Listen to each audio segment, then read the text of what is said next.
ماشاءاللہ بہت ہی اچھا کلام پیش فرما رہے تھے۔ ایک شاعر اپنے شعر میں یوں کہتا ہے کہ میں نے اس ذات پہ کہنے کی جسارت کی، کہ میں نے اس ذات پہ کہنے کی جسارت کی کہ جس کے دامن پہ فرشتوں نے عبادت کی۔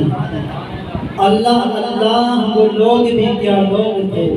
کہ جنہوں نے چلتے پھرتے میرے آقا کی خود زیارت کی۔ ہم تو صرف ایک ارمان، ایک تمنا ہی کر سکتے ہیں کہ حضور نبی صلی اللہ علیہ وسلم کی اتنی تمہید سے بات کرنا۔ تو ماشاءاللہ حافظ رافع صاحب کتنے خوبصورت انداز سے تمہید کو بانٹ رہے تھے اور یہ کلام پیش فرما رہے تھے، قابل تحسین ہے۔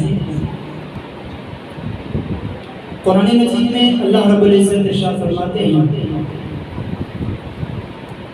وَإِذَا سَأَلَكَ عِبَادِي عَنِّي فَإِنِّي قَرِيبٌ أُجِيبُ دَعْوَةَ الدَّاعِ إِذَا دَعَانِ فَلْيَسْتَجِیبُوا لِی وَلْیُؤْمِنُوا بِی لَعَلَّهُمْ یَرْشُدُونَ کہ یہاں دعا کے متعلق کہ آج قرآن مجید کا تکمیل ہوا، اصل حدیث مبارکہ کا مفہوم ہے کہ انما الاعمال بالخواتیم، کہ ہر عمل ہے اس کا دار و مدار خاتمے پر ہے۔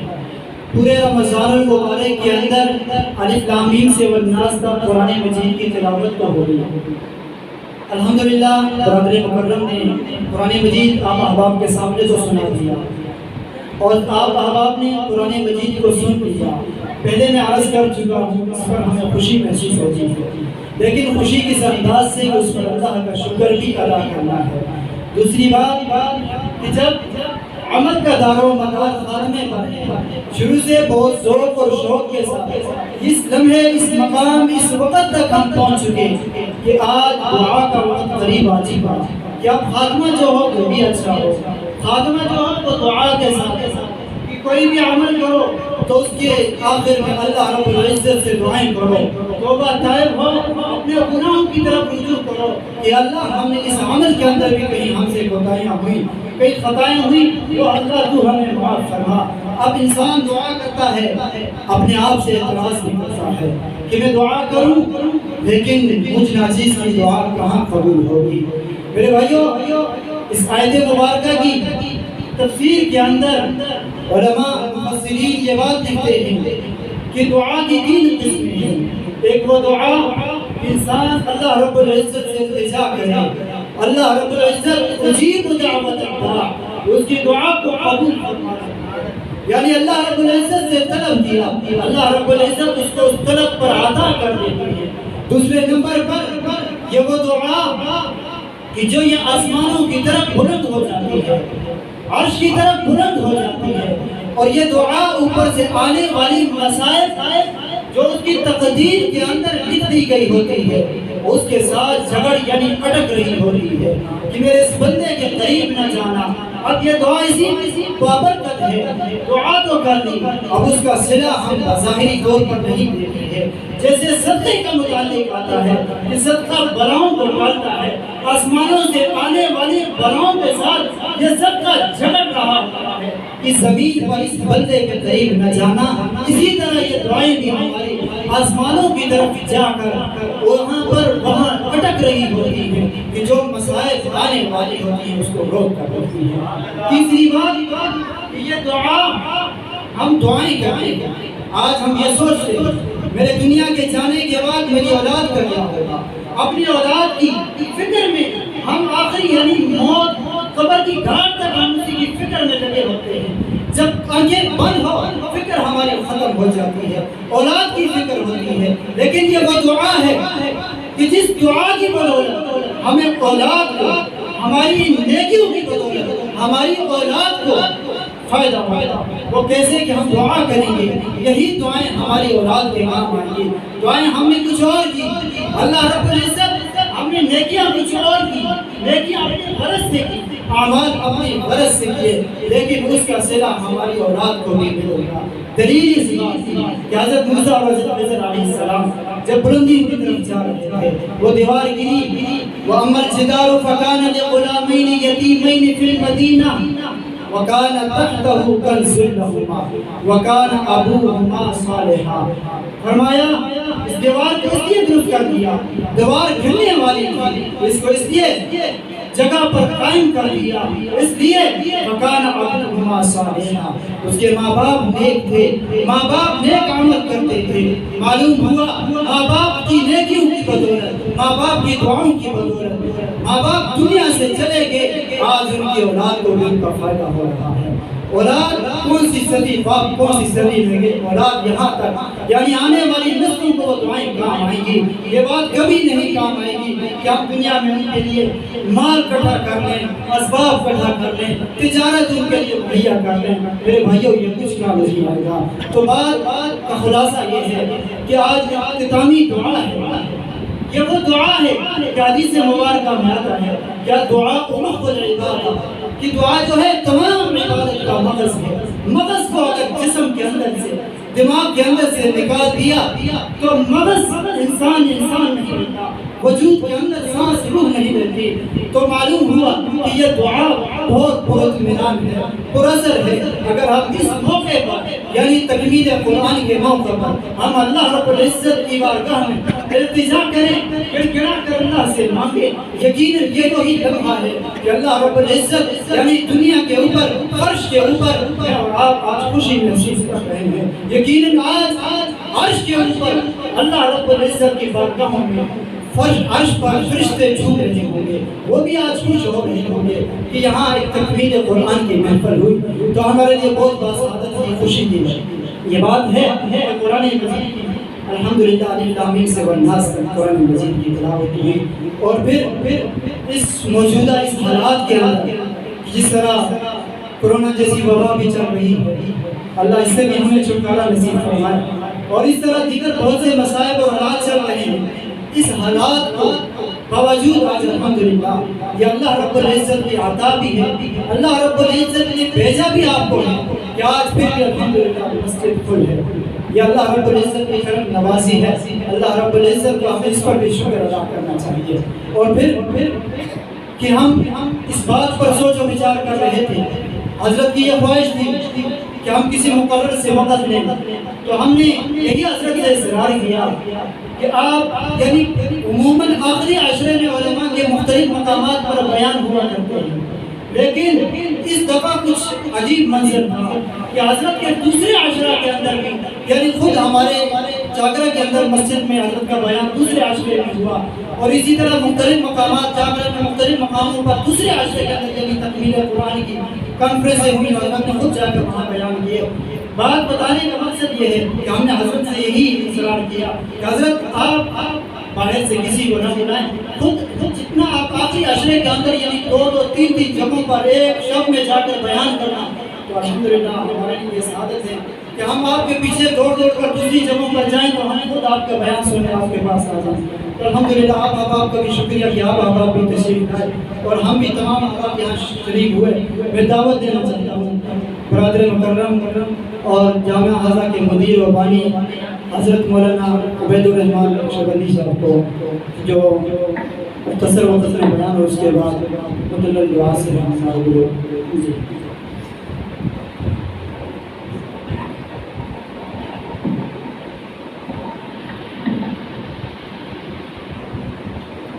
تمام حضرات عقیدت سے، محبت سے درود پاک پڑھتے ہوئے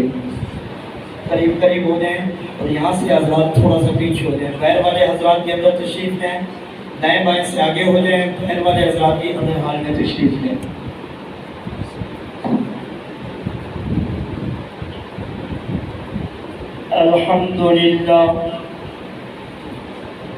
الحمد لله كفى وسلام على عباده الذين اصطفى.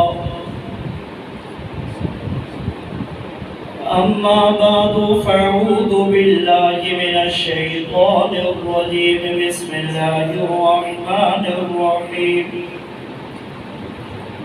إنا أنزلناه في ليلة القدر وما أدراك ما ليلة القدر. ليلة القدر خير من 1000 شهر. تنزل الملائكة والروح فيها بإذن ربهم من كل أمر سلام هي حتى مطلع الفجر قال رب اشرح لي صدري ويسر لي أمري واحلل عقدة من لساني يفقهوا قولي رب زدني علما صدق الله العظيم وصدق رسوله النبي الكريم ونحن على ذلك من الشاهدين والشاكرين والحمد لله رب العالمين. سب سے پہلے تو میں آپ تمام حضرات کو مبارکباد پیش کرتا ہوں کہ آپ نے صلاۃ تراویح کے اندر پورا قرآن کریم شروع سے لے کر کے آخر تک الف لام میم کی الف سے لے کر کے والناس کی سین تک سنا. اللہ تبارک و تعالی ہمارے سنانے کو آپ حضرات کے سننے کو اپنے دربار میں قبول فرمائے. میرے عزیز دوستو، یہ رب کی کرم نوازی ہے اور والدین کی دعائیں ہیں، اساتذہ کی شفقتیں ہیں، آپ حضرات کی محبتیں ہیں کہ الحمدللہ سن 2021 کی کو پہلا مسئلہ میں نے آپ حضرات کی اس مسجد میں سنایا. یقیناً یہ سارا کریڈٹ ہمارے استاد محترم اور اس جامعہ کے بانی حضرت مولانا عبدالخالق نقشبندی رحمہ اللہ کو جاتا ہے کہ یہ ان کی محنتیں ہیں. میرے عزیز دوستو، پھر سن 2001 سے لے کر کے اب سن 2021 سے ہے الحمدللہ کہ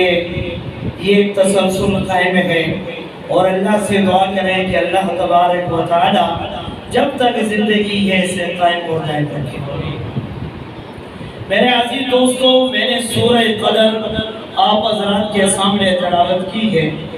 میں تقریر نہیں کروں گا، تقریر آپ حضرات سنتے رہتے ہیں، بیانات جمعے کو بھی ہوتے ہیں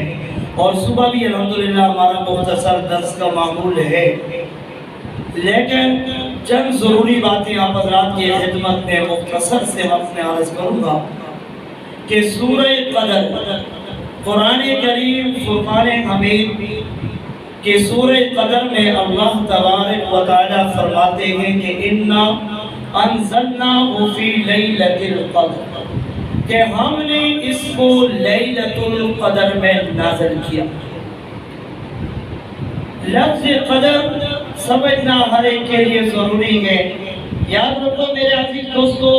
مفسرین حضرات نے قدر کے 2 معنی فرمائے ہیں. قدر کے 2 معنی، 2 مطالب بیان فرمائے ہیں. ایک مطلب لفظ قدر کا یہ ہے کہ تقدیر، اور ہر انسان جانتا ہے تقدیر کسے کہا جاتا ہے. میرے عزیز دوستو، اللہ رب العزت انسان کے تمام معاملات کو جو سال بھر کے اندر ہونے والے ہوتے ہیں ان کو فرشتوں کے حوالے کر دیتے ہیں. انسان کے جینے مرنے کو، انسان کی صحت اور بیماری کو، انسان پر آنے والے حالات کو، انسان کی عزت اور ذلت کو جو سال بھر ہونے والی ہے، کہ اس لیلۃ القدر کی رات سے لے کر کے آئندہ لیلۃ القدر تک ہونے والے جتنے بھی معاملات ہیں اللہ تبارک و تعالی ان کو لکھ کر کے فرشتوں کے حوالے کر دیتے ہیں. اسے تقدیر کہا جاتا ہے. اور میرے عزیز دوستو، اسی طرح سورہ دخان کے اندر بھی اللہ تبارک و تعالی کا فرمان ہے حامیم والکتاب المبین، قسم ہے روشن کتاب کی انا انزلناہ فی لیلۃ مبارکہ، کہ ہم نے نازل کیا اس کو ایک بابرکت رات کے اندر۔ تو میرے عزیز دوستو، اس سے بھی مراد قرآن کریم فرقان حمید ہے۔ اور پھر فرمایا کہ فیہا یفرق کل امر حکیم، کہ اس رات کے اندر بڑے بڑے فیصلے ہوتے ہیں، اور وہ فیصلے اللہ تبارک و تعالی خود کرتے ہیں اور پھر فرشتوں کے حوالے کر دیتے ہیں۔ ایک تو مطلب اس قدر کا یہ ہے، لفظ قدر کا تقدیر کے معنی میں آتا ہے، اور مجھے امید ہے کہ آپ سمجھ چکے ہوں گے۔ روایتی تقریریں تو سنتے رہتے ہیں، جمعے کو بھی ہوتا ہے کہ مولوی صاحب نے 1 بجے بیان شروع کرنا ہے، 1:30 بجے خطبہ پڑھنا ہے، کوئی 10 منٹ پہلے بھی آ گیا تو انتظار میں رہتا ہے، اسے روایتی تقریر کہا جاتا ہے کہ ٹائم تو اس نے اپنا پورا کرنا ہی ہے۔ لیکن ہم آج روایتی تقریر سے ہٹ کر کے کچھ باتیں سیکھ جائیں۔ میرے عزیز دوستو، قدر کا معنی ایک تو یہ ہے کہ انسان کی تقدیر، اور دوسرا معنی قدر کا عظمت کے آتا ہے، شرف کے آتا ہے، عزت کے معنی میں آتا ہے۔ میرے عزیز دوستو، رب نے فرمایا کہ انا انزلناہ فی لیلۃ القدر، کہ ہم نے اس کتاب کو نازل کیا لیلۃ القدر کی رات میں، اس عظمتوں والی رات میں، اس شرف والی رات میں۔ میرے عزیز دوستو، یہ کتاب بھی عظمتوں والی کتاب ہے، یہ کتاب بھی رفتوں والی کتاب ہے۔ اور ہاں یاد رکھو کہ جس رب نے بھیجا ہے اس کتاب کو، وہ رب بھی عظمتوں والا ہے، اور جس کے دست پر رب نے اس کتاب کو بھیجا، میرے عزیز دوستو، وہ فرشتہ روح الامین حضرت جبرائیل علیہ السلام بھی عظمتوں والے ہیں، تمام فرشتوں کے سردار ہیں۔ اور جس کے حوالے اس کتاب کو کیا، وہ پیغمبر بھی عظمتوں والے جناب محمد رسول اللہ صلی اللہ علیہ وسلم ہے۔ اور میرے عزیز دوستو، پھر جس نے اس کتاب کو اپنے سینے کے اندر محفوظ کیا، وہ سینہ بھی عظمتوں والا ہے۔ جس شخص نے اس کتاب کو اپنے لبوں سے چوم لیا، میرے عزیز دوستو، وہ لب بھی عظمتوں والے ہیں۔ اور اسی طرح پھر جس نے اس کتاب کے ساتھ نسبت رکھی، خدمت کی، اس کتاب کی حفاظت کے لیے اپنے مال کو خرچ کیا، نشر و اشاعت کے لیے اپنے مال کو خرچ کیا، اس کتاب کی تعلیم کے لیے اپنے مال کو خرچ کیا، میرے عزیز دوستوں، وہ فرد بھی عظمتوں والا ہے۔ اور پھر اسی طرح اس کتاب کے ساتھ کسی بھی چیز کی نسبت ہو گئی۔ مثال آپ یوں لے لیں کہ ایک کاغذ ہے، جس کاغذ کے اوپر اس کتاب کو لکھا جاتا ہے، وہ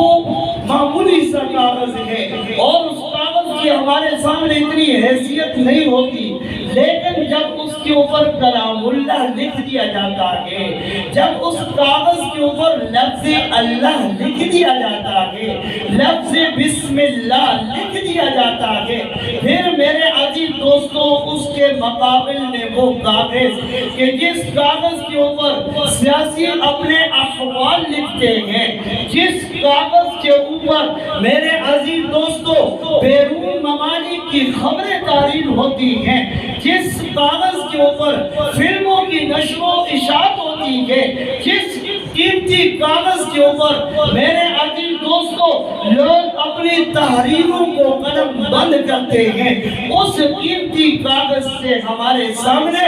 اس کا عارضی کاغذ کی عظمت بڑھ جاتی ہے، اس کا شرف اور رفعت بلند ہو جاتی ہے۔ میرے عزیز دوستو، دوسرا مطلب لفظ قدر کا یہ ہے کہ اس کی عظمت بڑھ جاتی ہے۔ اور یقیناً جس نے قرآن کریم کے ساتھ نسبت جوڑ لی، قرآن کریم کے ساتھ تعلق جوڑ لیا، میرے عزیز دوستو، یقیناً اللہ تبارک و تعالی اس کی عظمت کو، اس کے مقام کو بڑھا دیتے ہیں۔ جناب رسول اللہ صلی اللہ علیہ وسلم کا ارشاد ہے، ان اللہ یرفع بہذا الکتاب اقواما ویضع بہ آخرین، کہ اللہ تبارک و تعالی بہت سے افراد کا، بہت سی اقوام کا مرتبہ اور مقام بڑھا دیتے ہیں جب وہ اپنی نسبت قرآن کے ساتھ جوڑتے ہیں، جب وہ اپنا تعلق قرآن کے ساتھ جوڑتے ہیں، جب وہ قرآن کریم کو پڑھتے ہیں، قرآن کریم کو پڑھاتے ہیں، اپنے گھر کو قرآن کریم کی تلاوت سے آباد کرتے ہیں۔ میرے عزیز دوستو، جب قرآن کریم کے ساتھ بندہ مومن اپنی نسبت جوڑتا ہے تو یقیناً یہ قرآن بندے کو عظمتیں عطا کرتا ہے، یہ قرآن بندے کو بلند کر دیتا ہے۔ اور پھر میرے عزیز دوستو، حدیث مبارکہ کے دوسرے الفاظ وَيَضَعْ بِهِ آخَرِينَ، بہت سی قومیں ایسے ہیں کہ جو تارک قرآن ہیں، جو قرآن کریم سے روگردانی کرتے ہیں، قرآن کریم کے احکامات کو جھٹلاتے ہیں، اللہ تبارک و تعالی انہیں ذلیل فرما دیتے ہیں۔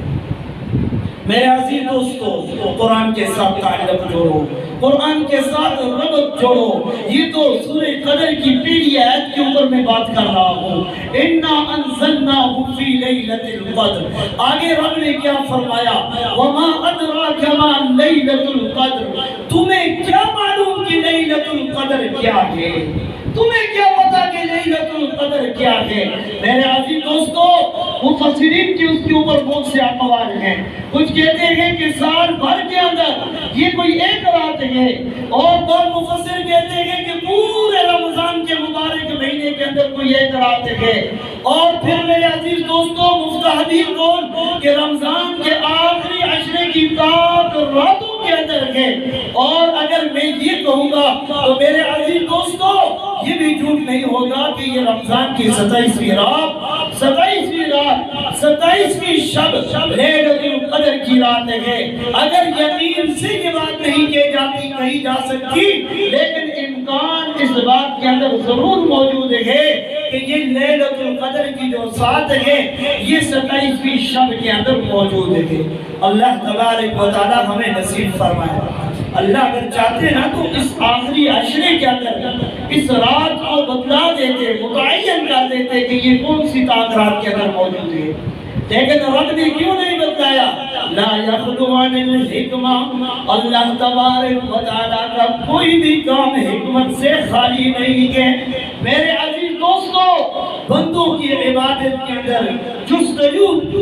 مقصود تھا کہ یہ بندے کوشش کریں گے، یہ اس کے اندر جدوجہد کریں گے، یہ راتوں کو اس عبادت کو ڈھونڈیں گے، تاکہ راتوں کے اندر اس ساتھ کی تلاش کریں گے۔ تو میرے عزیز دوستو، اسی لیے رب تعالیٰ نے اس رات کو مخفی رکھا۔ وما ادراک وما انا انزلناه في ليلة القدر وما ادراك ما ليلة القدر، فرمایا لیلۃ القدر خیر من الف شہر، لیلۃ القدر کی ایک سال ہزاروں مہینوں کی عبادت سے افضل ہے، ہزاروں مہینوں کی عبادت سے افضل ہے۔ میرے عزیز دوستو، پہلے کی قوموں کی عمریں بہت زیادہ ہوا کرتی تھی۔ حضرت نوح علی نبینا علیہ السلام کی عمر 950 سال تھی۔ اور اسی طرح روایت میں آتا ہے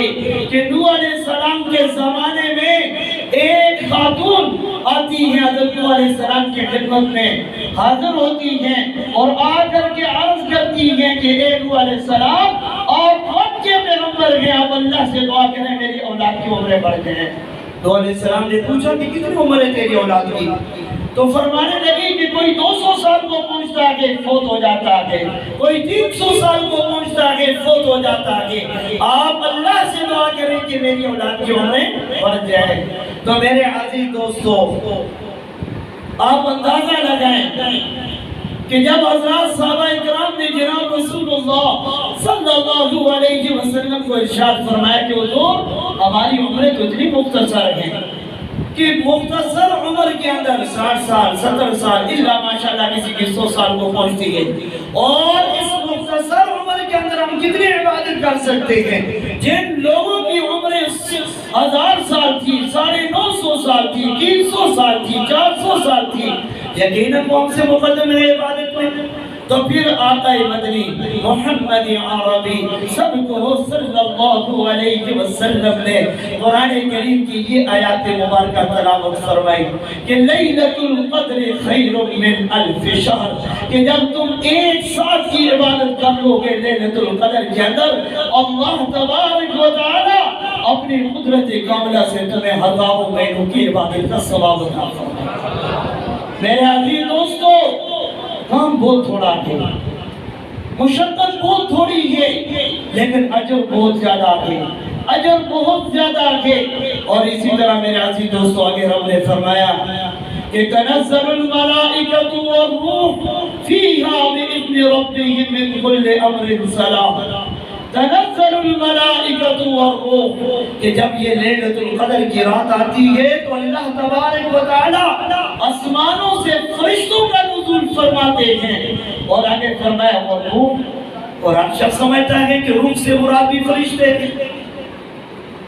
یہ تعمیم بالتخصیص کے لیے اللہ نے فرمایا کہ میرے عزیز دوستو والروح سے مراد وہ خاص فرشتہ سید الملائکہ حضرت جبرائیل علیہ السلام مراد ہے،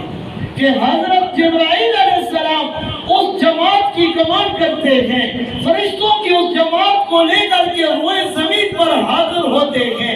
اور سب سے پہلے ان کا اتراؤ بیت اللہ شریف پہ ہوتا ہے، اور پھر ساری دنیا کی مساجد میں، ساری دنیا کے اندر مومنین کے گھروں کے اندر حضرت جبرائیل علیہ السلام اس جماعت کو لے کر کے پھیل جاتے ہیں۔ تو پھر میرے عزیز دوستو،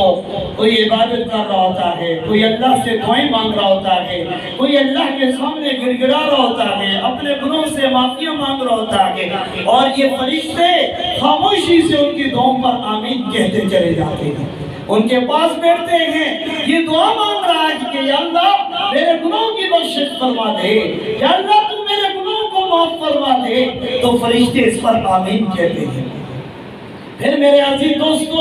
یہ رب کے دربار میں حاضر ہوتے ہیں، اللہ تبارک و تعالی فرشتوں سے پوچھتے ہیں بتلاؤ تم نے میرے بندوں کو کیسے پایا، تم نے میرے بندوں کو کس حال میں پایا؟ تو میرے عزیز دوستو فرشتے جواب دیتے ہیں کہ یا اللہ ہم جب روئے زمین کے اوپر بھیجے، ہم جب تیرے بندوں تک پہنچے تو ہم نے دیکھا کہ کوئی سجدے کے اندر ہے، کوئی جو ہے وہ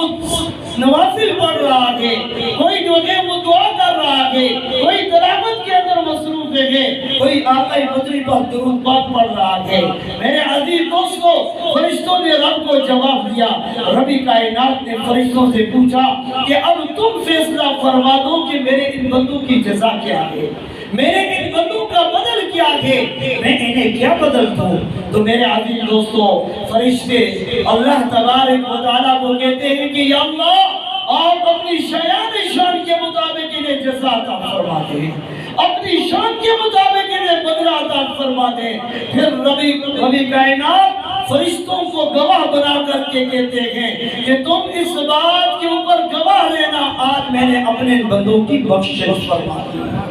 آج میں نے ان کے گناہوں کو معاف فرما دیا۔ میرے عزیز دوستو اللہ تبارک و تعالیٰ نے یہ دنیا ہمارے لیے دار الامتحان بنایا ہے، اور پھر اس دار الامتحان کے اندر اللہ تبارک و تعالیٰ کبھی ہمیں رمضان کا مبارک مہینہ عطا فرماتا ہے، کبھی اللہ تبارک و تعالیٰ ہمیں شب برات دیتا ہے، کبھی ربی کائنات ہمیں لیلۃ القدر کی رات دیتا ہے، اور میرے عزیز دوستو پھر اللہ تبارک و تعالیٰ نداء لگا کر کے کہتے ہیں کہ ہے کوئی بندہ جو اپنے گناہوں سے معافی مانگنا چاہے میں اس کے گناہ معاف کر دوں، میں اس کے گناہ کی بخشش کر دوں، ہے کوئی اپنے گناہوں سے معافی مانگنے والا۔ پھر میرے عزیز دوستو حدیث مبارکہ کا مفہوم ہے کہ بندہ مومن کے گناہ سمندر کی جھاگ سے زیادہ ہو، کائنات کے درختوں کے پتوں سے زیادہ ہو، آسمان کے ستاروں سے زیادہ ہو، مومن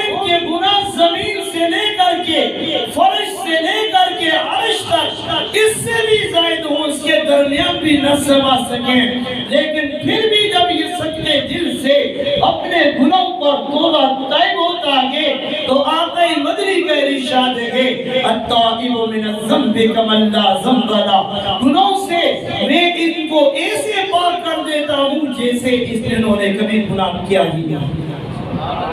رحمت بہانا بھی جمع۔ میرے عزیز دوستو، لوگ جنرل اسٹور بناتے ہیں، کرنل اسٹور بناتے ہیں اور اس کے اندر فری ایک پیکج دے دیتے ہیں کہ لوگوں کے لیے جو ہے یہ ہم سیل پر یہ پیکج دے رہے ہیں، کیوں؟ کہ اپنا گاہک بنانے کے لیے، اپنے مقاصد کو حاصل کرنے کے لیے۔ ایک چیز 100 روپے کی ہے اور اس کی سیل 10 روپے کے اندر لگ چکی ہے تاکہ گاہک بن جائے، لوگوں کا رخ اس طرف ہو جائے، لوگ میرے اسٹور کی طرف اور میری سیل کی طرف آنا شروع ہو جائیں، تو پھر آگے دیکھیں گے کہ ہم نے کیا کرنا ہے۔ لیکن میرے عزیز دوستو، یہ رب کی طرف سے ہمارے لیے ایک فری سیل ہے کہ ہم اس ماہ مبارک کے اندر اپنے گناہوں کی بخشش کروا سکتے ہیں، ہم اس ماہ مبارک کے اندر اپنے گناہوں سے پاک ہو سکتے ہیں۔ اور روزے کے مقصد کے اوپر غور کرو، شکر ہے اللہ کا جس ذات نے ہمیں یہ مبارک مہینہ نصیب فرما دیا، شکر ہے، جتنا بھی ہم شکر ادا کریں اتنا کم ہے۔ زندگی میں ایک بار اللہ نے ہمیں یہ بابرکت مہینہ نصیب فرما دیا، لیکن میرے عزیز دوستو پھر یقین ہے کہ انشاءاللہ ہر بندہ اللہ سے معافی مانگے گا، مانگی ہوگی، نہیں مانگی تو اب بھی وقت ہے، مانگ لے گا، سحر کو، افطار کو آج مانگے گا، عید کے دن مانگے گا، روزے کی حالت میں مانگ لے گا، گناہوں سے توبہ طائب کر لے گا، توبہ طائب ہو جائے گا اور آئندہ گناہ نہ کرنے کا انشاءاللہ مجھے اللہ کی ذات سے امید ہے کہ سارے حالات کو مد نظر رکھتے ہوئے یہ عہد بھی کر لے گا کہ میں آئندہ گناہ نہیں کروں گا۔ لیکن میرے عزیز دوستو، مسئلہ اور مقصد اس سے حل نہیں ہوگا، ہم نے اس سے ذرا آگے سوچنا ہے۔ رب نے فرمایا کہ یا ایھا الذین آمنوا کتب علیکم الصیام کما کتب علی الذین من قبلکم لعلکم تتقون۔ اے ایمان والو، تمہارے اوپر رمضان کے روزے فرض کیے گئے ہیں اور جس طرح تم سے پہلے کی قوموں پر فرض تھے، اور مقصد کیا تھا؟ لعلکم تتقون، تاکہ تم پرہیزگار بن جاؤ، تم متقی بن جاؤ، تم نیک بن جاؤ۔ الحمدللہ رمضان کے مبارک مہینے میں ہماری یہ مسجد نمازیوں سے آباد تھی اور آج بھی اسی کے اثرات ہیں کہ پورا حال نمازیوں سے الحمدللہ بھرا ہوا ہے، سین تک بھی ہے۔ اور میں مبارکباد پیش کرتا ہوں اپنی ان ماؤں بہنوں کو، ان بیٹیوں کو جو تیسرے حال میں ہمارے ساتھ آج کی دعا میں شریک ہیں۔ میرے عزیز دوستو، نمازیوں سے یہ گھر آباد ہیں، لیکن کہیں ایسا نہ ہو کہ رمضان کا مبارک مہینہ گزرے اور ہماری مسجد کے اندر ایک صف ہو یا نمازیوں کی 1.5 صف ہو۔ میرے عزیز دوستو، اب تو لوگ عید کرنے بھی چلے گئے نا، اپنے آبائی علاقوں میں چلے گئے، دائیں بائیں چلے گئے ہیں۔ عید کی تیاریوں میں جو مسافر تھے تقریباً وہ ہم سے چلے گئے تھے، وہ گزر چکے ہیں، لیکن یہ وہ مجمع ہے جو یہاں کے مقامی ہیں، یہاں کے مقامی لوگ ہیں۔ تو میرے عزیز دوستو، یہ مساجد آباد کرنا، نمازوں کی پابندی کرنا، یہ ہر مسلمان کا فرض ہے، یہ ہر مسلمان کی ذمہ داری ہے کہ غیر رمضان کے اندر بھی اللہ کے گھر یہ نمازیوں سے آباد ہو، اور جب یہ آباد ہوں گے تو پھر جو ہے ہمیں اپنا مقصد سمجھ آئے گا کہ رمضان کے اندر ہم متقین بن چکے ہیں۔ تو انشاءاللہ یہ گھر ہم آباد کریں گے، ہم نمازوں کی پابندی کریں گے میرے عزیز دوستو، اور پھر اپنی نسلوں کو، اپنی اولاد کو یاد رکھو۔ جس طرح ہم لوگ ظاہری طور پر مال دولت کو جو ہے اپنا سرمایہ سمجھتے ہیں، اس کو اپنے اسباب اور سامان سمجھتے ہیں، دولت سمجھتے ہیں، یاد رکھو اس سے کئی گنا زیادہ ہماری یہ اولاد جو ہے میرے عزیز دوستو، یہ ہمارا جو ہے مستقبل ہے، یہ ہمارے اسباب ہیں۔ اولاد نیک ہوگی، اولاد اچھی ہوگی تو یقیناً والدین کو ساری زندگی سکون ہوگا، کہ شکر ہے میرے پاس مائیں بہنیں آتی ہیں، بزرگ آتے ہیں، یقین کریں میں نے سب سے زیادہ جس چیز کو نوٹ کیا ہے وہ یہی کیا ہے کہ لوگ اپنی اولاد سے بڑے پریشان ہیں، اپنی اولاد کے معاملے میں بہت زیادہ گلے کر رہے ہیں، جوان بچے ہیں لیکن وہ اپنے ماں باپ کی نہیں مانتے، اپنے ماں باپ کی نہیں سنتے۔ اس پر میں ایک حدیث بیان کروں آخر میں، تو میرے عزیز دوستو بڑے افسوس کی بات ہے، جوانوں سے میری عرض ہے، بڑے افسوس کی بات ہے، لیلۃ القدر کی اس بابرکت رات اس نوجوان کی بخشش اور مغفرت نہیں ہوتی جو والدین کے نافرمان ہیں، جو والدین کا کہنا نہیں مانتے۔ تو میرے عزیز دوستو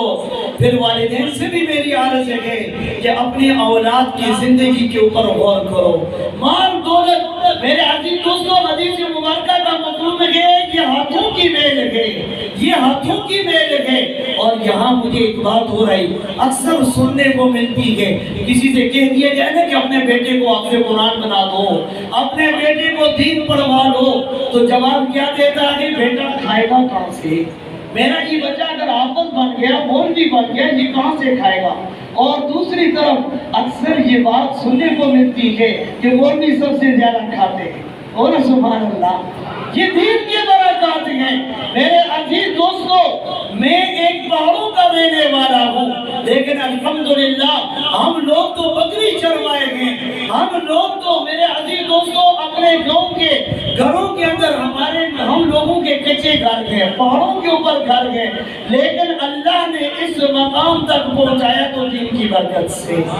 یہ میرے چھوٹے بھائی ہیں حافظ شمس الرحمان جو میرے ساتھ صلاۃ تراویح میں شریف تھے، حافظ مجیب الرحمان وہ بھی میرے چھوٹے بھائی ہیں، اور یہ اسی مسجد مدرسے کے لگائے ہوئے پودے ہیں جنہوں نے یہی قرآن کریم حفظ کیا ہے۔ آپ حضرات نے ان کے سروں پر دست شفقت رکھا ہے۔ تو میرے عزیز دوستو دین کے جو برکات ہیں، جن دین کے اندر جو عزتیں ہیں، یقین جانیے کہ وہ کہیں بھی نہیں ملتی۔ کم از کم اتنا تو کر دو کہ اولاد والد فوت ہوتے ہیں، اور یقین کریں کہ مجھ سے ایک ساتھی نے، ایک جوان نے پوچھا کہ میرے والد تو فوت ہو گئے ہیں لیکن مجھے فوتگی کی دعا نہیں آتی، اللہم مغفر لحینا ومیتنا وشاہدنا وغائبنا، یہ دعا مجھے نہیں آتی۔ تو مولوی صاحب مجھے بتلائے کہ میں سورہ اخلاص پڑھ سکتا ہوں، میں سورہ اخلاص پڑھ سکتا ہوں اپنے والد کے جنازے میں؟ اور یہ تو عام طور پر ہے نا کہ دعائے قنوت کے بارے میں پوچھتے کہ جی صلاۃ وتر کے اندر جو ہے دعائے قنوت پڑھی جاتی ہے وہ ہمیں نہیں آتی، کیا آپ سورہ اخلاص پڑھ سکتے ہیں؟ یہ تو بیشتر پوچھتے رہتے ہیں جب بھی رمضان آئے۔ تو میرے عزیز دوستو کتنے افسوس کی بات ہے، کتنے افسوس کی بات ہے وہ باپ کی جس نے ساری زندگی اپنی اولاد کے لیے جدوجہد کی، اپنی اولاد کے لیے اپنی زندگی کو فنا کیا، اپنی اولاد کے لیے وہ دن رات کی ٹھوکریں کھاتا رہا، لیکن وہ اولاد اتنی ناقابل نکلی کہ اس کے اندر اتنی بھی صلاحیت نہیں تھی کہ جب باپ فوت ہوا تو وہ دعا پڑھ لیتا میت کی، اس کو وہ دعا آ جاتی، ورنہ تو یہ چاہیے تھا کہ بیٹا باپ کا جنازہ پڑھا تھا، باپ فوت ہو تو بیٹا کھڑا ہو کے جنازہ پڑھائے۔ ہم مسلمان ہیں میرے عزیز دوستو، یہ صرف مولوی کی ذمہ داری نہیں ہے، یہ صرف قاری قرآن کی ذمہ داری نہیں ہے، یہ صرف مدرسے کے طالب علموں کی ذمہ داری نہیں ہے کہ میرا دادا فوت ہو جائے گا مدرسے سے طالب علم آ کر کے قرآن خوانی کر دیں گے، دور ہو جائے گی ان کی بخشش ہو جائے گی۔ نہیں میرے عزیز دوستو، یہ صرف خام خیالی ہے، یہ ہمارے اپنے دلوں کو تسلی دینے والی باتیں ہیں۔ یہ تو ہر مسلمان کی، ہر کلمہ گو کی ذمہ داری ہے کہ اس کی اولاد قرآن پڑھنے والی بن جائے، اس کی اولاد دین سیکھ جائے۔ اور یقین کریں کہ جس نے دین سیکھ لیا میرے عزیز دوستو ان کے والدین سکون پاتے ہیں، یقیناً وہ اپنے والدین کے ادب احترام دین کے اعتبار سے کرتے ہیں، انہیں پتہ ہوتا ہے کہ میرے والدین کا، والد کا، میری والدہ کا کتنا مقام ہے، اسے اس بات سے بخوبی وہ واقف ہوتا ہے کہ میری ماں کے قدموں کے نیچے جنت ہے، اسے یہ علم ہوتا ہے کہ میرا باپ جو ہے وہ جنت کا سب سے بڑا دروازہ ہے، سب سے بڑا دروازہ ہے۔ میرے عزیز دوستو جن کے والدین حیات ہیں، جن جوانوں کے والدین زندہ ہیں، وہ اللہ کا شکر کریں، اپنے والدین کی زندگی کی درازی کے لیے اللہ سے دعائیں کریں، اور میرے عزیز دوستو وہ اس بات کو بخوبی جان لیں کہ ان کی جنت ان کے پاس ہے، اور وہ کیسے کہ والدین کی خدمت کر کے، والدین کا کہنا مان کے، والدین کی فرما برداری کر کے۔ قرآن میں اللہ نے پوری ایک آیت نازل کی ہے، وبالوالدین احسانا پر، اف ولا تنہرہما، لفظ اف اف آپ توجہ سے سنیں گے انشاءاللہ 5-10 منٹ میں بات کروں گا، اس کے بعد دعا کریں گے۔ اف ولا تنہرہما، کہ اپنے والدین کے سامنے اف بھی نہ کو، اوہ بھی نہ کو، اوہ بھی نہ کو۔ اور کیا کہتے ہیں نوجوان اولاد، آپ کیا سمجھتے ہیں؟ ہم تو جی اب جدید تعلیم ہے، جدید دور ہے میرے عزیز دوستو، پھر گناہ کا جو آلہ ہر انسان کی جیب کے اندر، ہر انسان کی یہ ایجاد انگریزوں کی تھی، لیکن یقیناً انہوں نے مسلمانوں کے دل سے دین کی محبت کو نکالنے کے لیے، والدین کی محبت کو نکالنے کے لیے، آقا مدنی محمد عربی صلی اللہ علیہ وسلم کی محبت کو نکالنے کے لیے میرے عزیز دوستو اس طرح کے آلے انہوں نے وقتاً فوقتاً ایجاد کیے ہیں۔ یہ موبائل جسے کہا جائے ٹچ موبائل، اب اگر کوئی 50,000 سے کم کا موبائل نہیں رکھے گا تو اس کا گزارا ہی نہیں ہوگا۔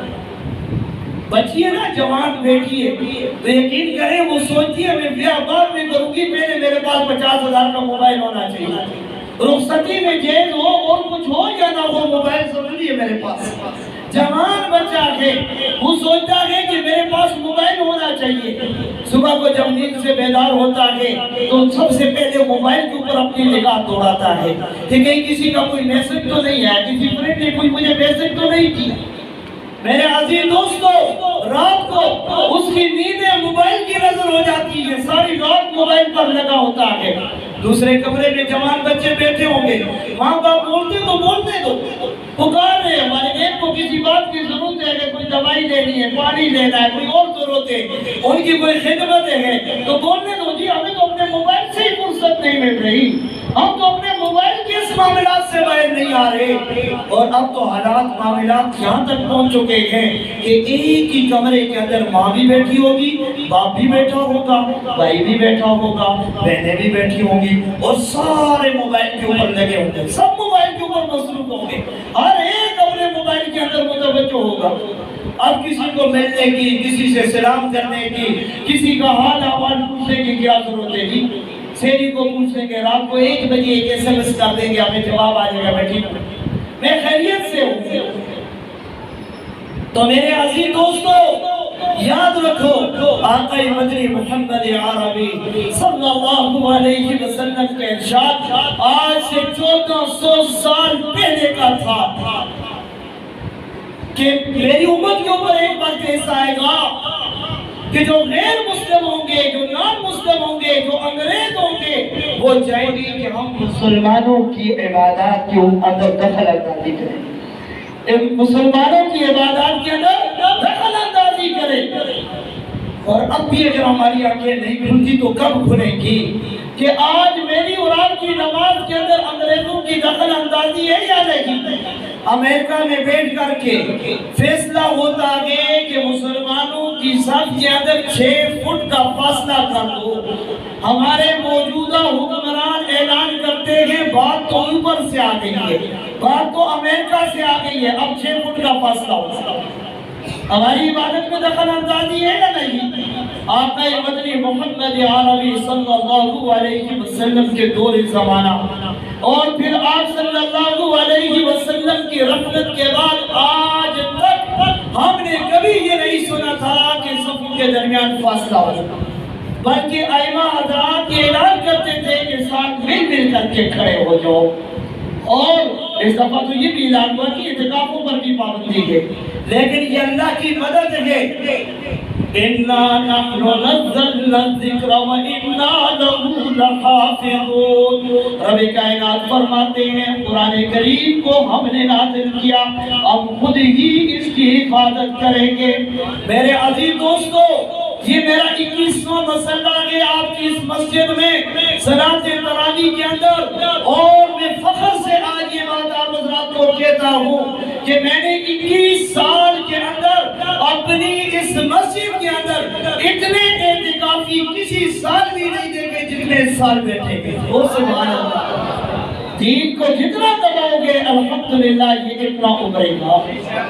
دین کو جتنے دبانے کی کوششیں ہوں گی اللہ تبارک و تعالیٰ اتنی اس دین کی نصرت فرمائیں گے۔ ابھی 4 اس سائڈ پہ بیٹھے ہیں، 4 ادھر بیٹھے ہیں، 8 یہ بیٹھے گئے، اور 8 کے بعد بھی اور بھی حضرات آ رہے تھے، بلکہ ایک بھائی صاحبہ یہاں رو رہی تھی، کافی حضرات کو پتا ہے، کہنے لگی میرے بیٹے کے لیے جگہ بنائیں، تو میں نے کہا دوسرے حال کی طرف، یہ مسجد جو ہے فرش سے عرش تک ہے، دوسرے حال میں بیٹھتے ہیں، لیکن گرمی بھی ہے اور جگہ بھی تنگ ہے، نمازیوں کے لیے بھی مشکل ہے۔ تو میرے عزیز دوستو پھر یہی حالت ہے، کئی مساجد کے اندر الحمدللہ آخری عشرے میں جانا ہوا تو میں نے دیکھا کہ ہر مسجد میں جاتے ہی پہلے دیکھتا ہوں کہ اعتکافی حضرات ہیں کہ نہیں، تو ہر مسجد معتکفین حضرات سے آباد ہے، اور یہ کوئی معمولی عمل نہیں ہے میرے عزیز دوستو، یہ آقا مدنی محمد عربی صلی اللہ علیہ وسلم کی سنت محبوبہ کے، یہ اعتکاف کرنے والے گناہوں سے پاک ہو جاتے ہیں، انہیں اللہ تبارک و تعالی ہر نیکی عطا فرماتے ہیں۔ اور آقا مدنی محمد عربی صلی اللہ علیہ وسلم نے جب مکہ والوں کی حالات دیکھی کہ مشرکین مکہ نے جب مکہ والوں پر ظلم اور زیادتیاں شروع کی تو آپ صلی اللہ علیہ وسلم ان کی وہ حالت دیکھتے ہوئے غار حرا کی طرف آپ نے رجوع فرمایا، اور آپ صلی اللہ علیہ وسلم نے غار حرا کے اندر اپنے غمزدہ قلب کے ساتھ اعتکاف فرمایا، معتکف رہے وہاں پر۔ اللہ نے قرآن کریم کی یہ ابتدائی آیات مبارکہ نازل فرمائی، اقرأ بسم ربک الذی خلق خلق الانسان من علق اقرأ وربک الاکرم الذی علم بالقلم۔ یہ 5 آیتیں اللہ تبارک و تعالیٰ نے جو ابتدائی وحی ہیں، اور یاد رکھنا ان کی بھی نسبت رمضان کے ساتھ ہے، کہ روایت میں آتا ہے کہ رمضان کا مبارک مہینہ تھا، لیلۃ القدر کی ساتھ تھی، وہ رات تھی لیلۃ القدر کی جب قرآن کریم کی یہ آیات مبارکہ نازل ہوئی۔ تو میرے عزیز دوستو جی تو چاہتا ہے کہ باتیں بہت آپ حضرات سے کروں، کیونکہ ہمیں بھی ایسے مجمع اور ایسے موقع کبھی کبھی ملتے ہیں، پھر آپ حضرات بھی قابو میں نہیں آئیں گے، لیکن پھر دیکھتے ہیں کہ صلاۃ تراویح بھی پڑھی ہے، انفرادی عبادات بھی آپ حضرات نے کر لی ہے، تو میری آپ حضرات کی خدمت میں اتنی ضرور عرض ہے میرے عزیز دوستو، آج سے 20 سال پہلے ہم بھی بچے تھے، ہم بھی انہی محلے انہی گلیوں میں پھرا کرتے تھے، اور آپ حضرات کے سامنے اب وہ بزرگ جو ہمارے سروں پر دست شفقت رکھتے تھے ان میں اکثریت اس دنیا سے چلے گئے ہیں، اور وہ جوان جو ہمارے ساتھ کھڑے ہوئے ہیں، بات اوقات میرے لیے بات کرنا بھی مشکل ہوتی ہے، کوئی جوان کہتا ہے میں آپ کے ساتھ کچی پڑھتا تھا، کوئی کہتا ہے میں پکی میں آپ کے ساتھ تھا، فلاں حمیدیہ سکول میں آپ کے ساتھ پڑھتا رہا، فلاں سکول میں پڑھتا رہا، اور جب بات کرتے ہیں تو وہ جب مسکراتے ہیں تو ہمیں جو بھی بات یاد ہوتی ہے وہ سب بھول جاتی ہے، کیونکہ ہماری زندگی اور یہ زندگی کا جو پہلا دور تھا یہ یہی گزرا ہے۔ تو میرے عزیز دوستوں میں جو بات مقصد کی بتلانے لگا ہوں، یقین کریں کہ جن لوگوں نے جن بزرگوں نے اپنی اولاد کے اوپر توجہ دی، تھوڑی سی توجہ اپنی اولاد کو دیتے رہ گئے، اپنے قیمتی اوقات میں اپنی اولاد کے لیے وقت کو نکالتے رہ گئے، ان کا رخ دین کی طرف کرتے رہ گئے، یقین کریں کہ ان سے آج ہم نے اپنی اولاد کے بارے میں کوئی گلے نہیں سنے، اور ان کی اولاد بھی الحمدللہ سنتی ہے، وہ آتی ہے، بیٹھتے ہیں، مسجد میں بھی آتے ہیں۔ مجھ سے اکثر ساتھی دوست احباب جو بچپن میں میرے دوست تھے وہ اکثر کہا کرتے ہیں یا محمدی چوک میں یا کرفخانہ چوک میں کہ مولوی صاحب آپ تسی ملتے ہی نہیں ہوگی، ہم تسی مولوی مان گے اور سارے نہ ملتے کبھی نہیں ہوگا۔ تو میں جواب یہ دیتا ہوں کہ دن میں 5 بار اللہ کے گھر میں آؤ، انشاءاللہ 5 مرتبہ ملاقات ہوگی، ایک بار ملاقات سے کیا بنے گا۔ تو میرے عزیز دوستو اپنی اولاد کو دین پڑھاؤ، جہاں بھی پڑھانا چاہتے ہو اپنی اولاد کو دین پر لگاؤ. کسی کے 4 بچے ہیں تو ایک بچے کو لازماً حافظ قرآن بناؤ تاکہ ان بچوں کو کل شرمندگی نہ ہو کہ میں اپنے والد کے جنازے میں کھڑا ہو کر کے کون سی دعا پڑھوں گا, مجھے اپنے والدین کا ادب احترام کیسے کرنا پڑے گا. اور جوان اولاد سے بھی میری گزارش ہے کہ اس بات کو جان لو, سمجھ لو کہ تمہاری جنت دنیا کے اندر تمہارے لیے جنت ہے وہ تمہارے ماں باپ ہیں, تمہارے پیر بھی تمہارے ماں باپ ہیں, تمہارے بڑے بھی تمہارے ماں باپ ہیں. اپنے والدین کو اپنا قبلہ مانو, اپنے والدین کی اطاعت کرو, اپنے والدین کی فرمانبرداری کرو. رب کی حدیث مبارکہ ہے, حدیث قدسیہ ہے, آقا مدنی نے ارشاد فرمائی کہ رب الرضا رب الوالد, رب کی رضا جو ہے وہ والد کی رضا میں ہے. کسی سے کسی کا باپ ناراض ہے تو اس سے اللہ کیسے راضی ہوگا, اس کے اعمال کیسے قبول ہوں گے, اس کے اعمال کیسے قبول ہوں گے. تو میرے عزیز دوستو اپنے اولاد کو دین کے اوپر لگاؤ. اور جس نے یقیناً حدیث مبارکہ کا مفہوم ہے کہ جس نے اپنی اولاد کو ناظرہ قرآن پڑھایا اللہ تبارک و تعالیٰ اس کے والدین کے گناہوں کی بخشش فرما دیتے ہیں. اور جس نے اپنی اولاد کو حافظ قرآن بنا دیا, ایک بیٹے کو حافظ قرآن بنا دیا, اللہ تبارک و تعالیٰ اسے نبی کے مصلی کا وارث بنا دیتے ہیں. اللہ تبارک و تعالیٰ اس کے والدین کو تاج پہناتے ہیں بطور انعام. اور پھر کسی پر بس نہیں ہے میرے عزیز دوستو, جن پر جہنم واجب ہو چکی ہوتی ہے وہ انہیں جہنم سے 10 لوگوں کو بازو سے پکڑ کر کے باہر نکالتا ہے. 10 لوگوں کے حق میں حافظ قرآن کی شفاعت قبول ہوتی ہے. یہ کوئی معمولی عمل نہیں ہے. دنیا کی یہ زندگی میرے عزیز دوستو, ہم نے امیر بھی دیکھے, غریب بھی دیکھے, اچھے بھی دیکھے, برے بھی دیکھے, سب اچھے ہیں. ہم نے بڑے بڑے عہدے والے بھی دیکھے, بڑی بڑی سیٹوں والے بھی دیکھے میرے عزیز دوستو. لیکن آج وہ کہاں گئے, آج وہ امیر ترین لوگ کہاں ہیں, آج وہ بزرگ کہاں ہیں, آج جن کے نام لیے جاتے تھے بستیوں کے اندر جو بڑے نامور تھے آج وہ کہاں ہیں. یہی حال میرا اور آپ کا ہے, یہی درس وہ ہمیں دے چکے ہیں. لیکن یقین کریں کہ جس نے اللہ کے دین سے نسبت جوڑ دی, جس نے اللہ کا دین سیکھ لیا, جس نے اپنی اولاد کو اللہ کا دین سکھا دیا میرے عزیز دوستو, وہ اپنے لیے قیامت تک کے لیے صدقہ جاریہ بنا گیا. صدقہ جاریہ اس کے لیے قیامت تک کے لیے ہے. اور اسی طرح اپنی اولاد کو بھی دین پہ لگاؤ اور دین والوں کے معاون بھی بنو, ان کے ساتھ محبتیں بھی کرو, ان کے دین والوں کے ساتھ اپنا تعلق اور نسبت بھی جوڑو. میرے عزیز دوستو آج اگر مولوی نہ ہو تو میرا جنازہ بھی نہیں ہو سکتا, مولوی نہ ہو تو میرے کانوں میں اذان بھی نہیں ہو سکتی, مولوی نہ ہو تو میرا نکاح بھی نہیں ہو سکتا, مولوی نہ ہو تو سنت کے مطابق قبر میں دفنانے والا کوئی بتلا بھی نہیں سکتا کہ کیسے سنت کے مطابق اللہ کی امانت کو اللہ کے حوالے کیا جاتا ہے. مولوی نہ ہو تو سنت کے مطابق غسل دینے والا بھی کوئی نہیں ہوتا. یہ سب علماء کے برکات ہیں, یہ اہل اللہ کے برکات ہیں, یہ دین والوں کے برکات ہیں میرے عزیز دوستو. اور انہی اہل اللہ کی وجہ سے دنیا کا یہ نظام قائم ہے. اور انشاءاللہ جب تک ایک بھی اہل اللہ اس دھرتی کے اوپر موجود ہوگا, اللہ والا موجود ہوگا, دین والا موجود ہوگا, تو میرے عزیز دوستو قیامت نہیں آئے گی. تو یہ تو ہم ان کے وسیلے سے, ان کے برکات سے جی رہے ہیں. آج ہمارے گناہ کہاں پہنچے ہوئے ہیں, آج ہمارے حالات معاملات کہاں پہنچے ہوئے ہیں. آج ہمارے گھروں کے اندر, ہمارے بازاروں کے اندر, ہماری گلی کوچوں کے اندر کیا کچھ نہیں ہو رہا. میرے عزیز دوستو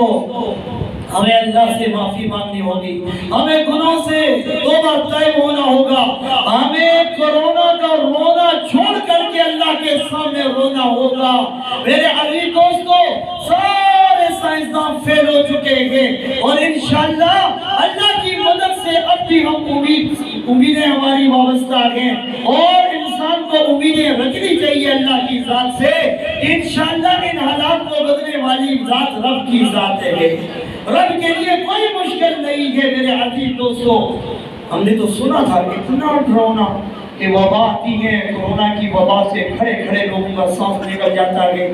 اور چلتے پھرتے لوگ مر جاتے ہیں، فلاں کورونا ہو گیا، فلاں چلا گیا، فلاں کو یہ ہو گیا، فلاں کو وہ ہو گیا۔ الحمدللہ ہمیں اس بستی کے اندر 1 سال ہو گیا ہے، ہم یہ کورونا کے نعرے سن رہے ہیں، لیکن اللہ تبارک و تعالیٰ نے ہمیں اس عذاب کی وہ جھلکیاں ہم نے اپنی آنکھوں سے نہیں دیکھی ہے۔ ہماری بستی میں کوئی فوت ہوتا ہے، اس کا جنازہ بھی پڑھتے ہیں، اس کی تدفین بھی کرتے ہیں، اس کے جنازے کے اندر بھی شریک ہوتے ہیں، اور معمول سے ہٹ کر کے بھی ہم نے بات نہیں دیکھی۔ ایسا نہیں ہوا کہ میرے گھر سے 5 چلے گئے، آپ کے گھر سے 2 چلے گئے، فلاں کے گھر سے 3 چلے گئے، لیکن جو معمول کی روٹین ہے، جو اللہ تبارک و تعالیٰ کا قانون اور ضابطہ ہے، جس کا جو وقت لکھا ہے، ہمارا یہ ایمان ہے وہ اس وقت چل رہا ہے، وہی ایک ترتیب ہے۔ میرے عزیز دوستو،